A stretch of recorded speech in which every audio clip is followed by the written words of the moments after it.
Trust land है उधर deemed convince हो सकता है, बिल्कुल कोई प्रॉब्लम नहीं। 90 year lease land with MADA. हाँ, The agreement is with the MADA, with the society, and it has been registered. Correct. Is it still required to go? No no no, एक बार lease हो गया आप deemed convince जाने का जरूरी नहीं है, और डीम्ड कन्वेंस माडा के लिए लागू नहीं है। It is a complete conveyance. एक बार लीज हो गया माडा का लैंड, बिल्डिंग का कन्वेंस हो गया, दैट इज अ कंप्लीट।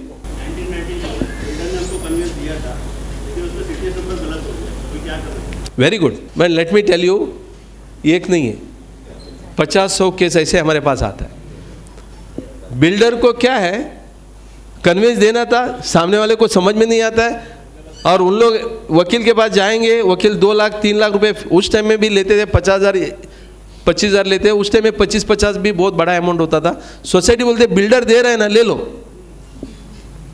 और बहुत सारा डीम्ड कन्वेंस डीड बिल्डर ने जो बनाया उसमें लिखा है I M conveying the land and building, but future पैसा मेरे पास रहेगा, फिर भी कन्वेंस डीड हो चुका है। क्योंकि लोगों को मालूम नहीं है ना, बिल्डर को सब कुछ मालूम है।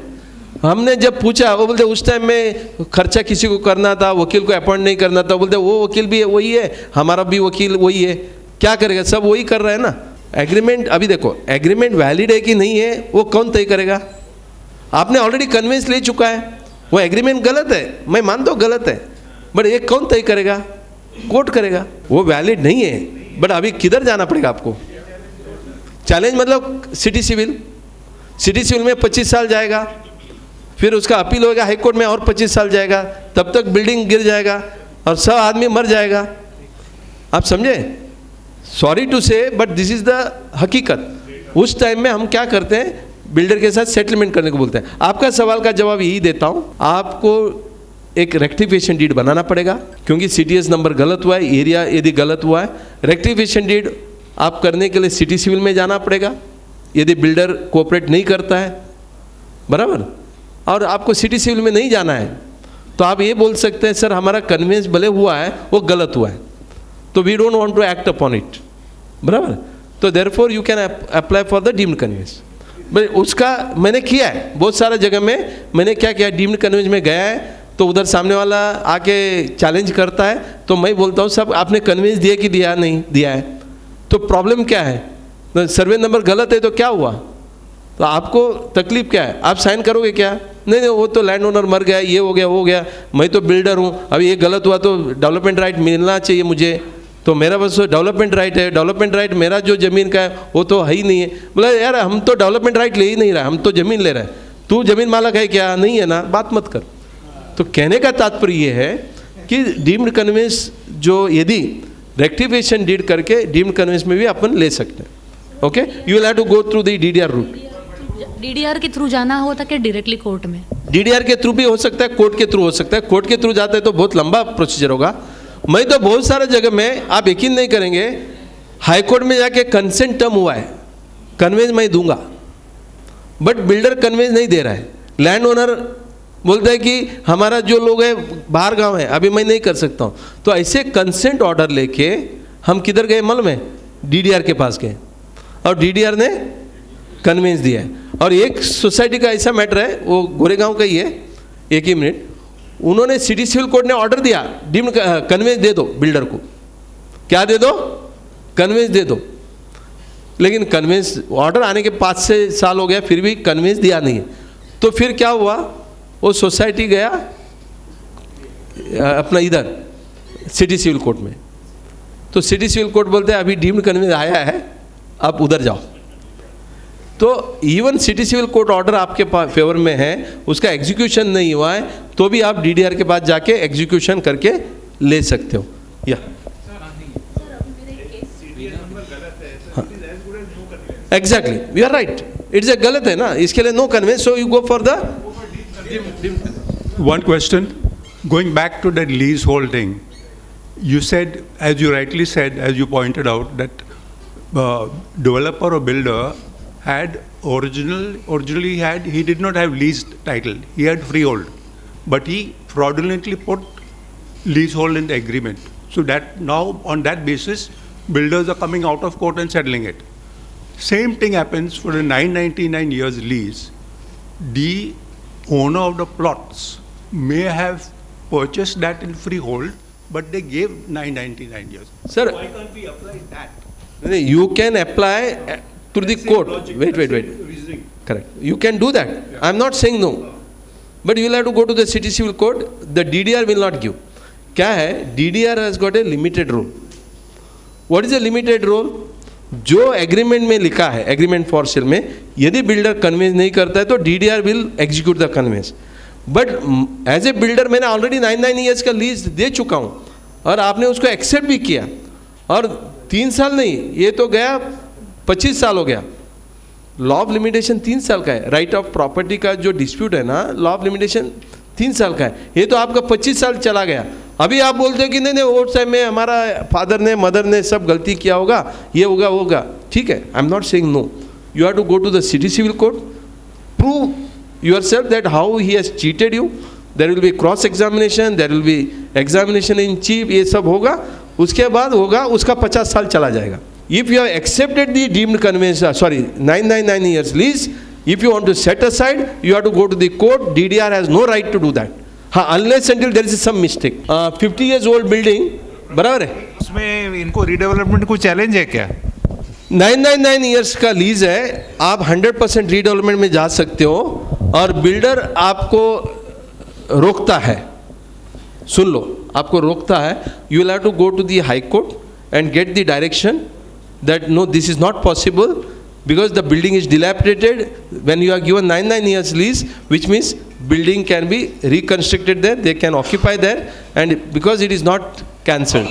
अभी सवाल इतना ही आता है whether TDR will be allowed to be loaded, because that right remains with the owner. The High Court may not give that, but आपका रिकंस्ट्रक्शन हो सकता है, रीडेवलपमेंट नहीं हो पाएगा, ओनरशिप हो जाएगा.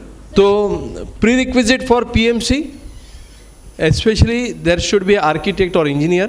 Architect should be a member of Council of Architecture, और यदि सिविल इंजीनियर है, he should be a part and holding a license from the BMC in Mumbai and other places from the competent authority. दूसरा है steps required after convince. मैंने already बोल दिया है 4 steps है. डीम्ड कन्वेंस डीड बनाओ, stamp duty भरो, registration करो, उसके बाद प्रॉपर्टी कार्ड में नाम लाओ. 50 years old building which is getting demolished because of illegal structure. और इसके ऊपर मैं आपको एक लेटेस्ट ऑनरेबल सुप्रीम कोर्ट का जजमेंट बोलना चाहूँगा. वो जजमेंट ऐसे है, उन्होंने 12 पॉइंट दिया है, और उन्होंने इतने जिसको हम बोलते हैं स्ट्रिक्ट लैंग्वेज में, मतलब इतने बड़ा ऑर्डर दिया है, जो भी बिल्डिंग इलीगल है उसको तोड़ डालो, जो भी इलीगल बिल्डिंग है उसको तोड़ डालो. और उन्होंने ये जो जजमेंट है वो पूरा हाईकोर्ट का, जितने भी हाईकोर्ट्स है इंडिया में, सब हाईकोर्ट को भेजा है.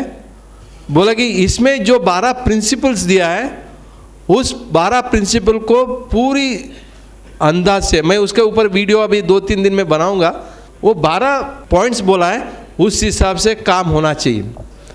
और उनका ये बोलना है, यदि जहाँ गवर्नमेंट का लॉ है, कॉम्पिटेंट अथॉरिटी है, और इलीगल स्ट्रक्चर बनते जा रहा है और कोई भी अधिकारी उसके ऊपर काम नहीं करता है, उस अधिकारी के ऊपर भी कार्रवाई करो, बिल्डिंग को डिमोलिश करो. इलीगल स्ट्रक्चर हमें हिंदुस्तान में नहीं चाहिए. इस तरह का एक डिवीजन बेंच का जजमेंट सुप्रीम कोर्ट में लास्ट वीक में दिया है.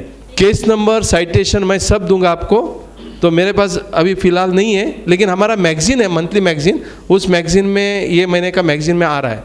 ये अभी जनवरी का जजमेंट है, honourable supreme court, and it is a reportable judgment. आप गूगल भी करेंगे तो शायद मिल जाएगा, unauthorise construction, illegal construction, demolition order by supreme court, है ना. अभी गूगल करेंगे तो आपको शायद जजमेंट भी मिल जाएगा. 12 प्रिंसिपल दिया है, उसमें ये बोला है कि फर्स्ट एंड फॉरमोस्ट, मैं पूरा नहीं बोलूँगा लेकिन 1-2 मुद्दा बोलूँगा. उसमें पहला चीज़ बोला है कि जो डेवलपर बिल्डिंग अप्रूवल लेता है, उस टाइम में उसको एक अंडरटेकिंग देना है अधिकारी को या कॉम्पिटेंट अथॉरिटी को, कि मैं जो बिल्डिंग का ताबा तब दूंगा जब मेरे पास ऑक्यूपेशन या कंप्लीशन सर्टिफिकेट है. जब तक कंप्लीशन एंड ऑक्यूपेशन सर्टिफिकेट नहीं है, तब तक मैं हैंड ओवर नहीं करूँगा. सो ऐसे बहुत सारा मुद्दे हैं, तो मैं उसके बारे में अलग से डिस्कशन बाद में करूंगा। यदि आपको इंटरेस्टेड है तो मैं पढ़ के बताऊं।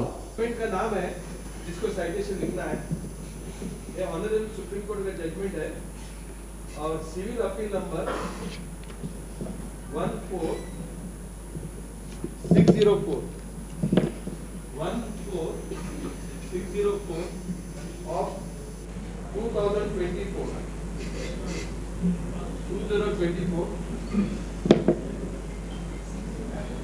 एप्लीकेंट है Rajendra Kumar, Rajendra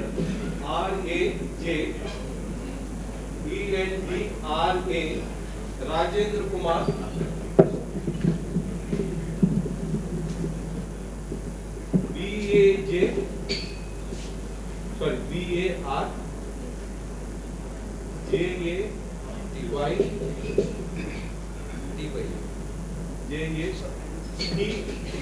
BARJAY and others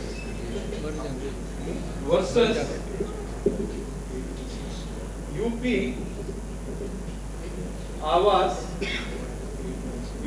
आवास विकास परिषद, मतलब जैसे म्युनिसिपल कॉर्पोरेशन इधर है वैसे यूपी स्टेट में यूपी आवास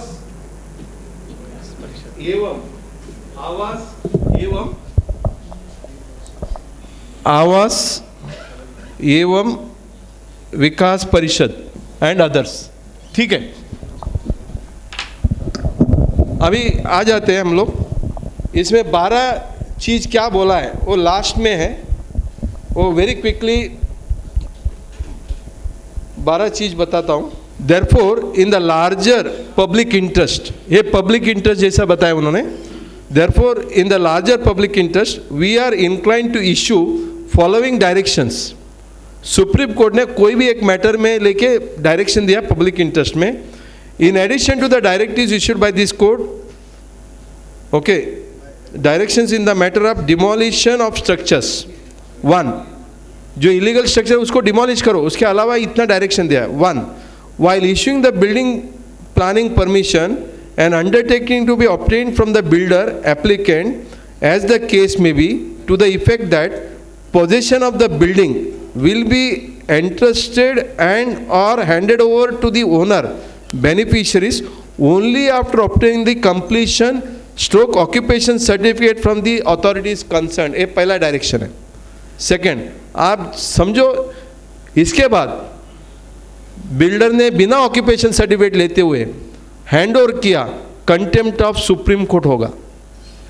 कितना बड़ा एक कानून है। दूसरा, बाद में दूसरा, the builder developer owner shall and cause to be displayed at the construction site a copy of the approved plan during the entire period of construction, and the authorities concerned shall inspect the premises periodically and maintain a record of such inspection in their official record. मतलब आपका plan जो approved है वो site के ऊपर display होना चाहिए, authorities आके देखना चाहिए, उसका रिकॉर्ड भी उनको मेंटेन करना है। मतलब कल मान लो साइट में नहीं है, अथॉरिटी ने रिकॉर्ड नहीं मेंटेन किया है, उस अथॉरिटी यदि बिल्डिंग अप्रूवल का जो डिपार्टमेंट है उसके ऊपर भी कंटेम्प्ट ऑफ का कोड डाल सकते हैं। तीसरा, upon conducting personal inspection and being satisfied that the building is constructed in accordance with the building planning permission given and there is no deviation in such construction in any manner, the completion occupation certificate in respect of residential commercial building be issued by the authorities concerned to the parties concerned without causing undue delay. If any deviation is noticed, action must be taken in accordance with the act and the process of issuance of completion occupation certificate should be deferred unless and until the deviation pointed out are completely rectified. मतलब कोई building approved plan के हिसाब से नहीं है तो उसको ओसी दे दो, नहीं है वो जब तक रेक्टिफाई नहीं करता है तब तक आपको ओसी नहीं देना चाहिए। चौथा, all the necessary service connections such as electricity, water supply, sewerage connection, etc. shall be given to the service provider board to the building only after production of completion certificate. जब तक completion certificate occupation certificate नहीं है तब तक आपको पानी भी नहीं मिलेगा, वाटर सीवरेज नहीं मिलेगा, इलेक्ट्रिक कनेक्शन भी नहीं मिलेगा। मतलब आप नहीं रह पाओगे। अभी मान लो बिना ओसी का इलेक्ट्रिक कनेक्शन देगा क्या? नहीं देगा, क्योंकि कंटेम्प्ट ऑफ कोर्ट हो जाएगा। उसके बाद even the after issuance of completion certificate deviation violation if any contrary to the planning permission brought to the notice of the authority immediate steps to be taken by the said authority concern in according with the law against the builder owner occupant and the official who is responsible for the issuance of wrongful completion occupation certificate shall be proceeded departmentally forthwith। मतलब जो officer बिना inspection करते हुए गलत होने के बाद भी ऑक्यूपेशन सर्टिफिकेट इश्यू करते हैं उसके ऊपर डिपार्टमेंटल इंक्वायरी होगा। The development must be in conformity with the zonal plan and usage.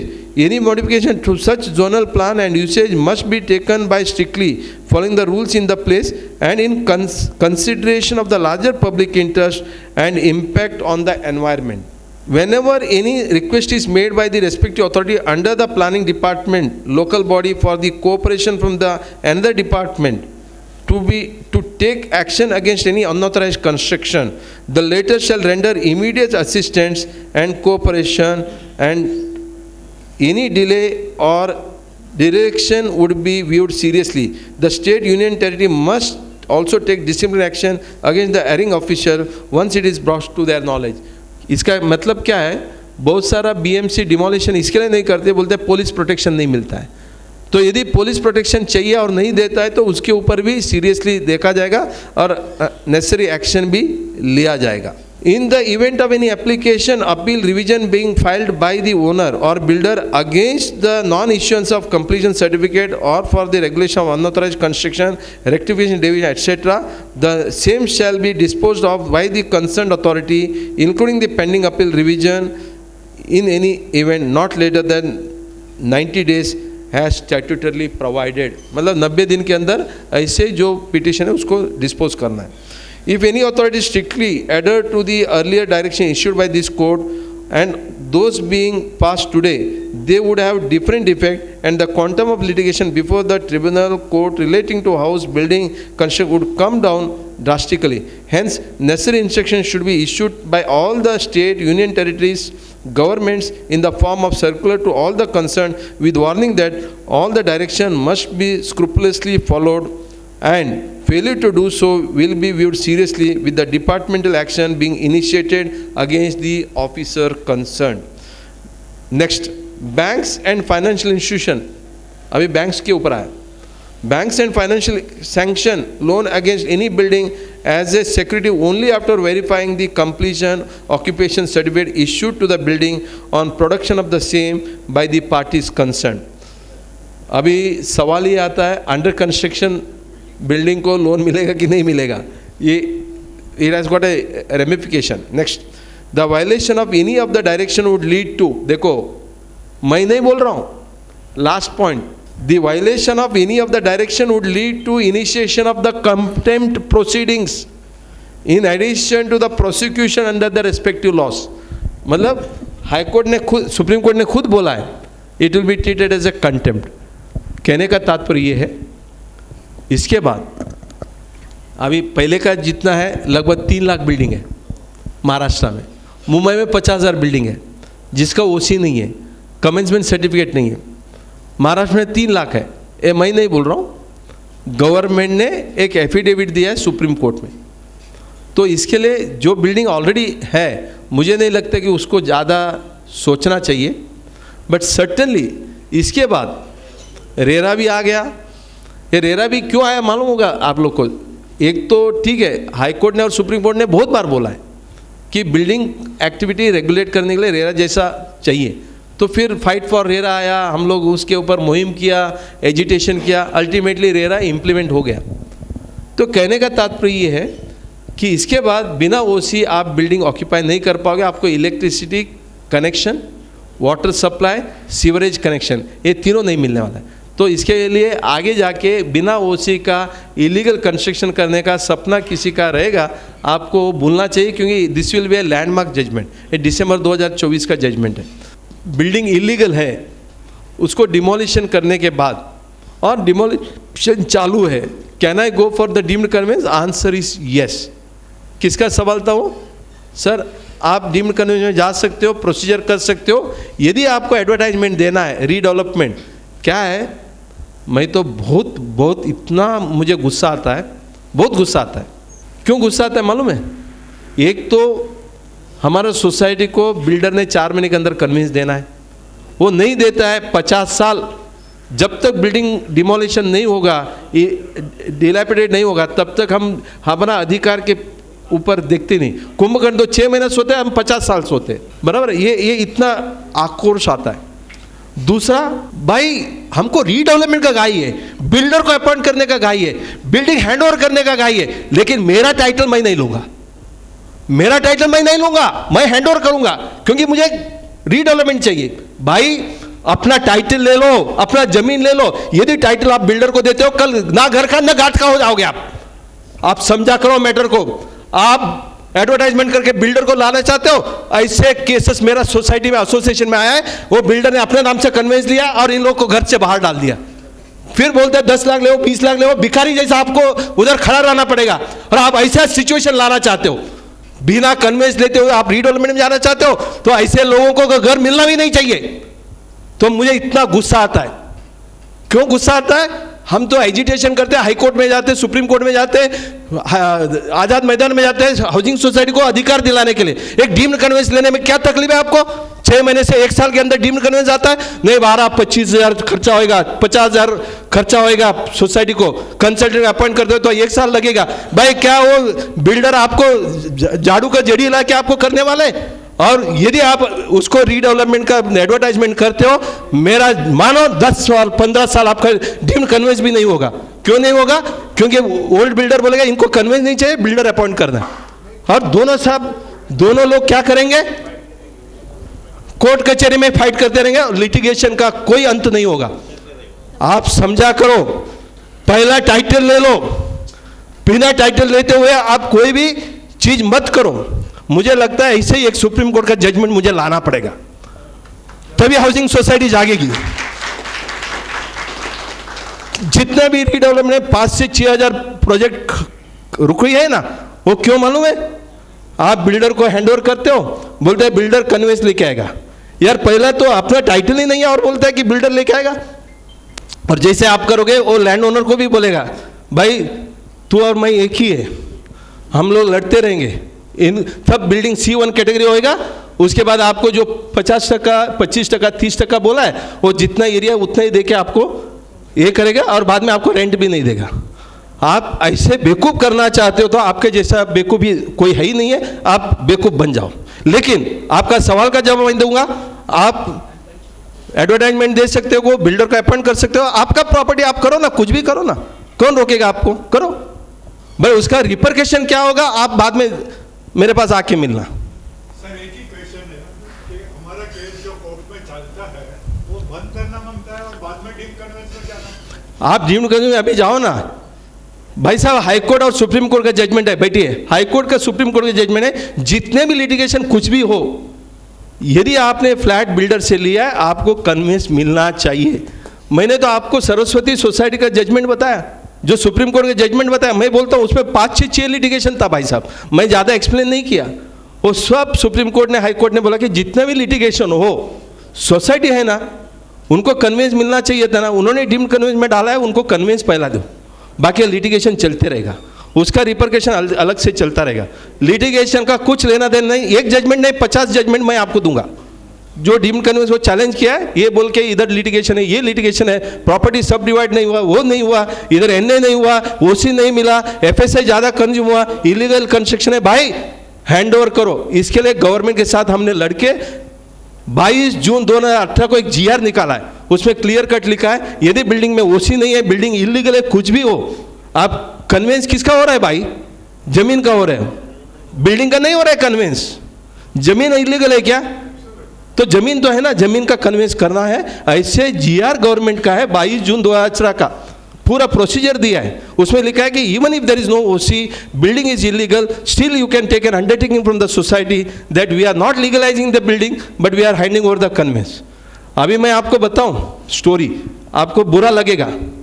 ये जो कैंपा कोला का स्टोरी है ना, उसका पूरा कंसल्टेंसी डिस्कशन मैंने किया है। उधर क्या हुआ, 4 माले तक का सीसी है, ऊपर सीसी नहीं है, बिल्डिंग बन गया, लोग रह रहे, करोड़ों रुपए दे के फ्लैट लिया है, लेकिन जो 4 माले वाले हैं ना, अब तो 4 माला बोले बिल्डिंग तोड़ो।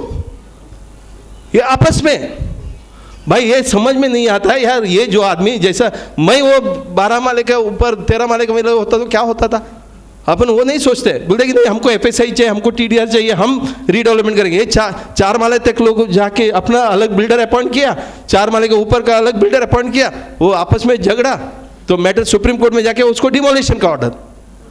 कहने का तात्पर्य है यदि कोई आदमी ने अपना बिल्डिंग में गलती से भी इलीगल फ्लैट लिया है, उसको कैसे आप शामिल कर सकते हो, ये भी अपना हार्ट बड़ा होना चाहिए। लेकिन ये हार्ट बड़ा नहीं होता है, क्योंकि everybody is interested in their self interest. मैं ये समझाने का कोशिश करता हूँ, फिर भी बोलते हैं नहीं वो तो इलीगल क्यों खरीदा उसने। भाई उसको मालूम नहीं था उस टाइम में, बिल्डर ने बेवकूफ़ बनाया, उसने लिया, करोड़ों रुपया कर्जा भी लिया, सब कुछ लिया, उसका फैमिली रोड में आएगा तो चलेगा, लेकिन हमको हमारा घर के सामने 50% एक्स्ट्रा मिलेगा, क्योंकि वो डिमोलिश होता है। तो नहीं होता है तो बिल्डर बोलता है उसको 10% के ऊपर नहीं दूंगा। ये बिल्डर भी अपने को बेवकूफ़ बनाते। Anyhow let me not get into that, I am trying to say it that आपको जो करना है आप कर लो।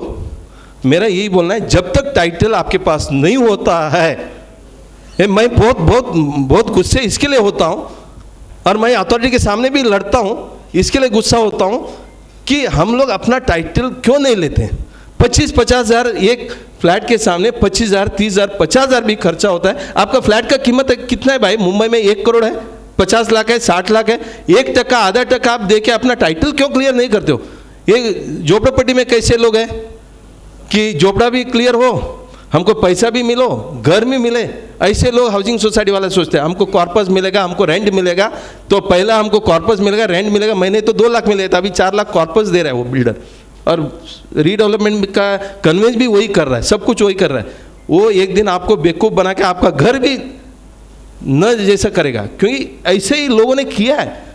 जितने भी एग्जाम्पल हमारा एसोसिएशन में आप आएंगे तो मैं दिखा पाऊंगा। मेरा कहना है आप प्लीज़ कन्वेंस ले लो, बिना कन्वेंस का कोई काम मत करो। ये नहीं हो। Thank you very much Narendra भाई, सॉरी मैंने 10 मिनट ज़्यादा लिया और मैं थोड़ा गुस्सा हुआ।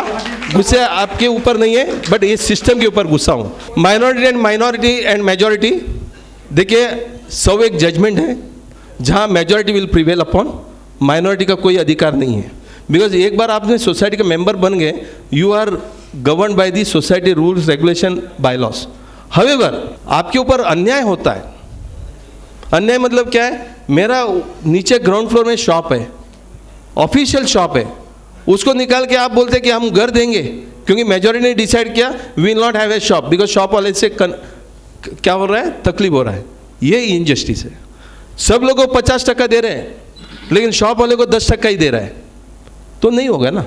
तो यदि कोई आपको निजी मामला में, आपका पर्सनल मामला में यदि कोई तकलीफ देता है, उधर हॉस्पिटल है, क्लिनिक है, बिल्कुल क्लिनिक है, इतना साल से चल रहा है, अप्रूव्ड क्लिनिक है, लेकिन अभी जो बोलते हैं नहीं नहीं आपको घर ही देंगे, ऐसे आपके ऊपर इंडिविजुअली तकलीफ होता है, तो कोर्ट आपको जो है मेजॉरिटी वर्सेस माइनॉरिटी नहीं होगा, आपको आपका अधिकार मिलेगा। COD का ये है लेटेस्ट रेगुलेशन, अभी भी 100 मीटर का मुझे लगता है वो डिस्टेंस के अंदर है, तो आपको अप्रूवल मिलेगा। लेकिन अभी भी इसके ऊपर थोड़ा सा BMC ये प्लानिंग अथॉरिटी अभी भी सोच रहा है, लेकिन ये मोस्ट ऑफ द क्लैरिटी आया है। कुछ आप बताना चाहते हैं? अभी COD में अप्रूवल मिलता है, कोई टेंशन नहीं है। 100 मीटर का है, हो गया, वो क्लियर है।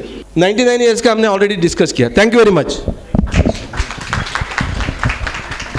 दोस्तों, अभी हमारे रोटरी क्लब बोरीवली ईस्ट के अध्यक्ष Tulsidas ji vote of thanks कहेंगे, और आप लोगों को बता दूं आने वाले दिनों में करीबन इन अप्रैल महीने में हम लोग पूरे दिन का वर्कशॉप रखने को सोच रहे हैं। प्रभु जी के साथ में हम लोग बैठ के डिसाइड करेंगे, क्योंकि ये सुबह ये सब्जेक्ट एक समुंदर के जैसा है कि ये 3 घंटे में ख़त्म नहीं हो रहा है। सो उम्मीद करते हैं कि आप लोगों का साथ ऐसा ही मिलते रहेगा। But before that over to the Tulsidas ji. Friends, Prabhu साहब और उनकी जो टीम है उनके लिए जोरदार तालियां होनी चाहिए। पहली तो काफ़ी और ये जो अभी स्टेक होल्डर का एसोसिएशन फेडरेशन बना है, इट इज़ एक यूनिक कल्पना है। और मेरे ख्याल से ये इंडस्ट्री में जो प्रॉब्लम है उसके प्रभु जी ब्रांड एम्बेसडर है, उनको कोई नहीं जानता ऐसा नहीं है। और रियली गौतम चटर्जी से हमारा एक ऐसे सेम स्टेक होल्डर के हमारा रियल इस्टेट में नार इंडिया में उन्होंने प्रेजेंटेशन दिया था लास्ट वीक में। तो आई थिंक नहीं, मैं आई डेवलप द प्रोजेक्ट, जो बंद प्रोजेक्ट में मैं ज़्यादा काम करता हूँ, जो प्रोजेक्ट बंद है। So I am helping the community. So उसमें भी प्रॉब्लम है, लेकिन अभी बहुत समय कम है। तो मैं आपका सबका, आपकी टीम है पूरे, अपने पूरे महासेवा के जो भी यहाँ अधिकारी आए हैं, आर्किटेक्ट पै साहब है, करंगुट साहब है, और उनके आपके चिरंजीव कहाँ गए, श्रेयस कहाँ गए? He also take lot of pain. You see, एक यंग बंदा ये सब खिटपिट का काम है, प्रभु साहब कर रहे हैं, ठीक है। अभी हम लोग तो एक एज में that young boy want to help us, so I think say great followers. और मैं सबका आपका धन्यवाद करना चाहूँगा, हमारे जो भी यहाँ पे लोग आए हैं, क्योंकि आप आने से ये प्रोग्राम पूरा हुआ है। और हमारे नरेंद्र भाई ने भी इसमें काफ़ी एफर्ट्स लिए हैं ये सब गैदरिंग में, और उनकी वजह से ये रोटरी क्लब ऑफ बोरोली इसको एक अपॉर्चुनिटी मिला आपके साथ एक छोटा सा प्रोग्राम करने का। हाँ, ये जो वेन्यू है जो अवेलेबल किया है हेमंत आशर जी ने, उनका हम लोग बहुत आभारी है। उनकी वजह से हमें ये वेन्यू मिला है, क्योंकि हर चीज़ की कॉस्ट होती है और उसके लिए कोई ना कोई आगे आता है तो ऐसे प्रोग्राम होते हैं। और अभी जैसा नरेंद्र भाई ने बताया कि definitely we try to keep the whole day session, क्योंकि हमारे प्रॉब्लम बहुत है। और हमने जैसा अभी तो फ्लैट की कीमत 1 करोड़ रुपए है, सोसाइटी बोलते 25,000 भी खर्चा नहीं। मेरे पास एक जू वाले आए थे, बोला हमारा सोसाइटी डेवलप करना है, कन्वेंस नहीं है। अरे बोला कन्वेंस नहीं तो पहले तुम्हारा कन्वेंस करके ले लो। तो क्या होता है, लोग कुछ भी अपने प्रॉपर्टी के पैसे की वैल्यू चाहिए, उसका तो को कॉर्पोरेट फंड चाहिए, लेकिन जो चीज़ आपके फादर ने लिया होगा, आपने लिया होगा, 2 लाख में लिया होगा, 20 लाख में आज उसकी कवर 2 करोड़ है, सी द वैल्यू। तो प्लीज़ बी सीरियस, खाली सुन के जाके उसके ऊपर आप रिएक्ट करिए। I know you all are serious, that is is. So thank you very much ji, सबको धन्यवाद। दोस्तों, रोटरी क्लब, जैसे आपको लोगों को शुरुआत में बताया कि रोटरी क्लब इस तरह के कम्युनिटी सपोर्ट के प्रोजेक्ट्स करती रहती है। अगले संडे 12 तारीख को जुहू में, सांता क्रूज में रोटरी सेंटर है हमारा, वहाँ पे भी एक सेमिनार रखने जा रहे हैं हम लोग। ऑलरेडी रखा है अगले संडे को। जिस तरह आपको ये मैसेज मिला है आज की तारीख का, उसी तरह का मैसेज प्रभु सर पास करेंगे। और फ्यूचर में आप लोगों को अगर इस तरह के कुछ सेमिनार्स रखने हैं तो प्लीज़ कुछ पब्लिक को साथ में लेके आइए। Rotary is ready to work on that. So अभी हम लोग मीटिंग को एडजर्न करते हैं और we can move from here. Thank you everybody.